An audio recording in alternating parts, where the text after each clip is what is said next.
Salam jumpa para mahasiswa Universitas Terbuka, khususnya Anda, mahasiswa Program Studi Pendidikan Bahasa dan Sastra Indonesia FKIP UT. Anda tentu sudah memahami apa itu puisi atau dapat menjelaskan pengertian puisi.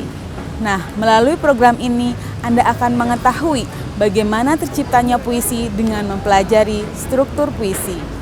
Para mahasiswa, mari kita lebih memperdalam mengenai struktur puisi. Selamat pagi para mahasiswa. Hari ini kita akan belajar mengenai struktur puisi. Saya persiapkan terlebih dahulu ya.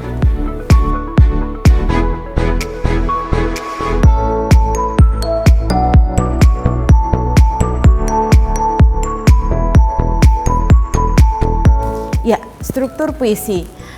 Struktur puisi adalah aspek-aspek yang mendukung terbentuknya suatu puisi. Kita akan melihat satu contoh puisi. Ya, coba Bila dibaca puisi Karangan Bunga karya Taufik Ismail. Baik Bu. Karangan Bunga karya Taufik Ismail. Salemba, alma mater, janganlah bersedih. Bila arakan ini bergerak perlahan menuju pemakaman siang ini. Anakmu yang berani telah tersungkur ke bumi ketika melawan tirani. Ya, bagus. Ya, bagaimana? Apa yang Anda dengar? Ya Bu, Ya.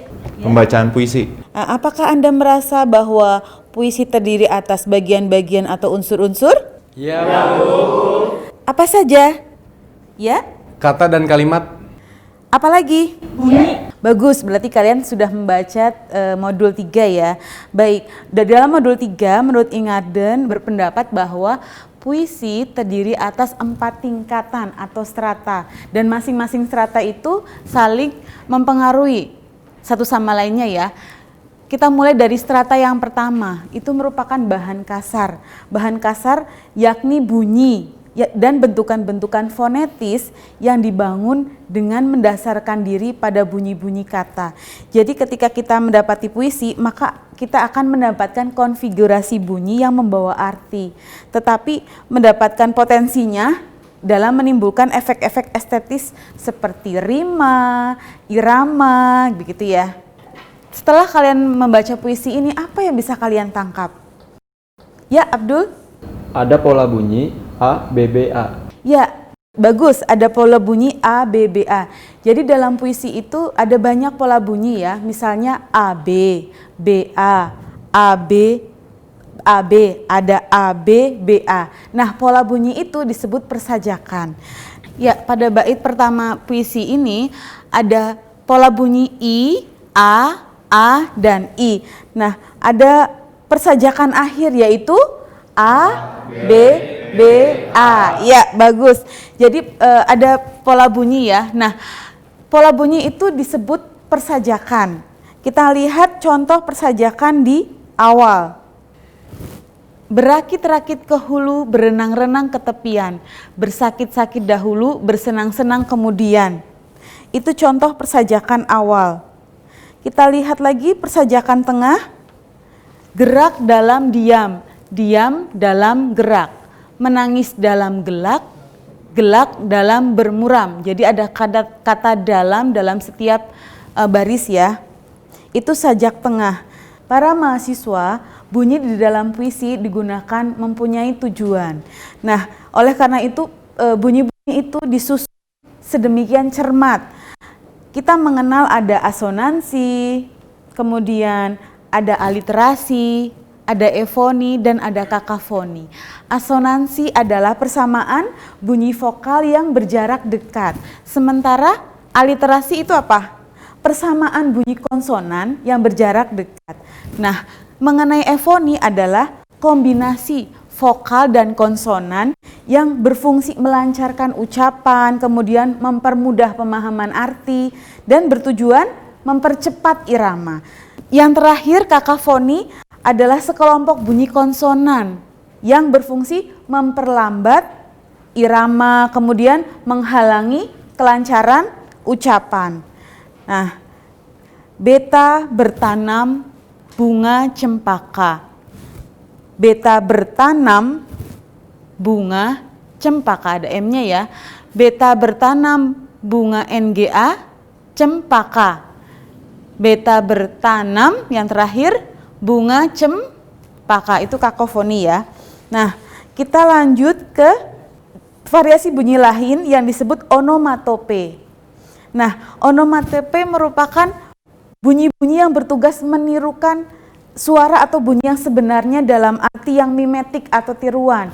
Misalnya dalam puisi ini, yang mana kucing, yang mana tikus? Nyiau, ah gang yang panjang. Nah, di situ ada bunyi apa? Ada kata nyiau yang merupakan salah satu contoh onomatope atau suara kucing ya. Nah, kalian bisa menemukan onomatope dalam puisi yang lain. Para mahasiswa, ketika kita belajar mengenai puisi, kita akan mengenal adanya nilai rasa atau kita sebut dengan lambang rasa ya. Kita lihat misalnya bunyi-bunyi itu berfungsi sebagai lambang rasa. Jadi bunyi-bunyi punya nilai rasa yang berbeda-beda antara satu dengan yang lainnya. Jadi misalnya ada perasaan ringan, kecil gitu ya. Biasanya dilambangkan oleh vokal apa?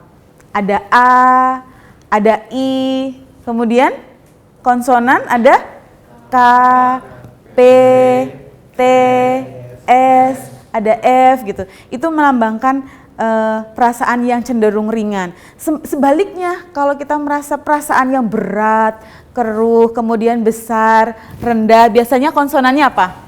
B, D, G, J, Z, serta vokal O dan U. Iya, betul. Para mahasiswa, setelah kita membaca karya Sitor Situmorang berjudul Berita Perjalanan, kita melihat puisi ini didukung oleh pemanfaatan konsonan apa saja? Ada K, P, T, S, dan F, serta kombinasi vokal apa? Ya? Vokal A dan I. Ya, bagus, ada kombinasi vokal A dan I.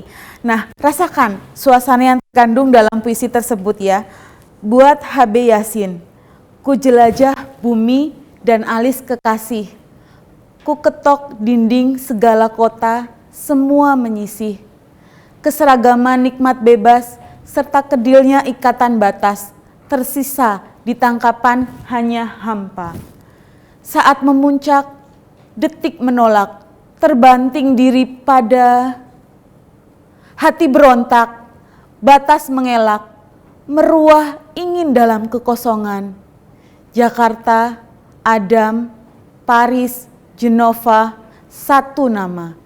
Salju alpina di Djibouti, gurun Afrika. Sejak itu, sepakat kebuntuan.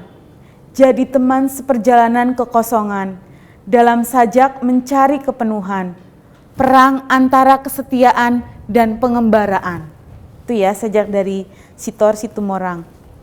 Ya, para mahasiswa, selanjutnya kita akan membahas mengenai strata kedua.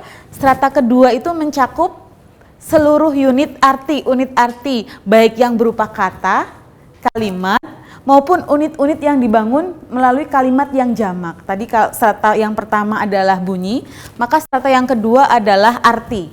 Ketika kita melihat di bait kedua, anakmu yang berani. Anakmu berarti apa? Anak engkau. Yang berani bukan pengecut. Kemudian telah tersungkur ke bumi berarti meninggal. Jadi bait-bait berikutnya kita menganalisis untuk mengetahui isi puisi. Jadi setiap kata atau frase atau kalimat di dalam puisi itu memiliki arti dan makna ya. Ini dimaksud dalam strata yang kedua. Jadi mencakup seluruh unit, baik kata, kalimat, maupun unit-unit yang dibangun dari kalimat yang jamak, yaitu gabungan dari kalimat dalam bait-bait puisi. Baik para mahasiswa, kita lanjutkan mengenai strata ketiga dan keempat. Strata ketiga dan keempat terdiri atas objek-objek yang dipresentasikan dan aspek-aspek skematik yang memunculkan objek-objek. Nah, ketika kita melihat puisi karangan bunga, ketika Anda mengucapkan kata anakmu di situ, anakmu yang berani, anakmu, bagaimana imajinasi Anda bermain? Apakah Anda merasa berbicara sendiri? Siapa yang merasa sendirian ketika mengucapkan kata anakmu? Para mahasiswa, jika kita bergelut dengan sebuah karya sastra, Anda harus mengaktifkan imajinasi Anda seakan-akan Anda masuk ke dalam karya sastra itu. Nah, pertanyaan saya, Anda sedang apa? Dengan siapa ketika mengatakan anakmu gitu? Saya, Bu. Ya, Memberitahu keadaan seorang anak kepada orang tuanya. ya, memberitahu keadaan anaknya. Kemudian, kira-kira bapaknya atau ibunya? Bapaknya. Ibunya. Tidak masalah ya bapaknya atau ibunya atau bahkan keduanya. Yang pasti kalian tidak berbicara sendiri. Kalian dapat menghadirkan tokoh atau objek-objek yang dapat dipresentasikan dalam puisi tersebut. Anda paham? Paham. Coba Aziz, kita simak puisi Karangan Bunga karya Taufik Ismail. Dibacakan yang kata awalnya kata anakmu. Coba Aziz. Anakmu yang berani telah tersungkur ke bumi ketika melawan tirani.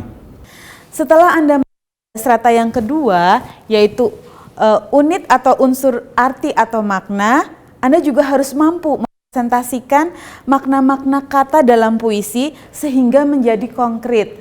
Pada larik yang tadi, Anda mempresentasikan sebagai seorang, apakah Anda berperan sebagai teman si anak, atau sebagai dosen, atau sebagai guru, atau sebagai siapapun yang mengenal anak itu. Anda mengenal orang tua anak itu dan memberitahukan, anakmu yang berani telah tersungkur ke bumi. Nah, di sini pasti kita memaknai sebagai tersungkur ke bumi sebagai apa? Sebagai meninggal atau mati atau wafat, melainkan apa? Yang kata yang paling tepat selain itu apa? Yaitu gugur. Mengapa? Ya, Dia berjuang. dari mana Anda tahu dia berjuang? Ya, Melawan tirani.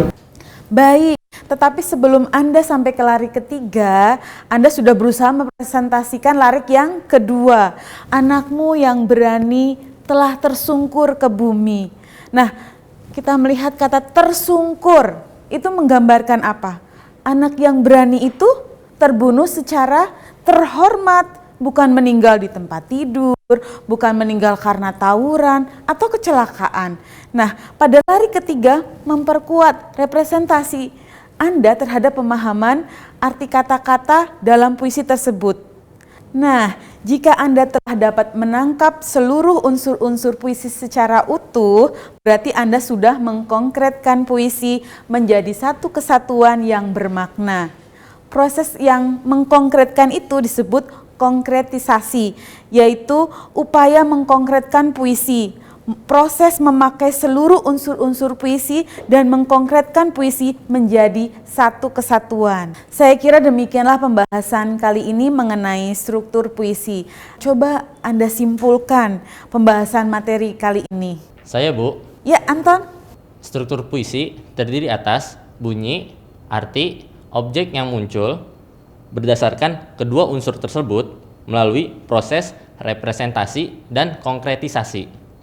Nah, menurut Ingarden, puisi terdiri dari atas 4 strata. Strata 1 sampai strata 4, yaitu bunyi, arti, objek, dan kesatuan yang konkret. Bagus, berarti Anda sudah mempelajari terlebih dahulu ya. Bagaimana dengan yang lain? Ya, saya sarankan kalian lebih proaktif ya, belajar sendiri, belajar bersama teman, belajar lagi dan belajar lagi. Ya, saya kira pembelajaran mengenai struktur puisi saya akhiri sampai di sini. Kita berjumpa kembali dalam topik selanjutnya. Terima kasih, selamat pagi.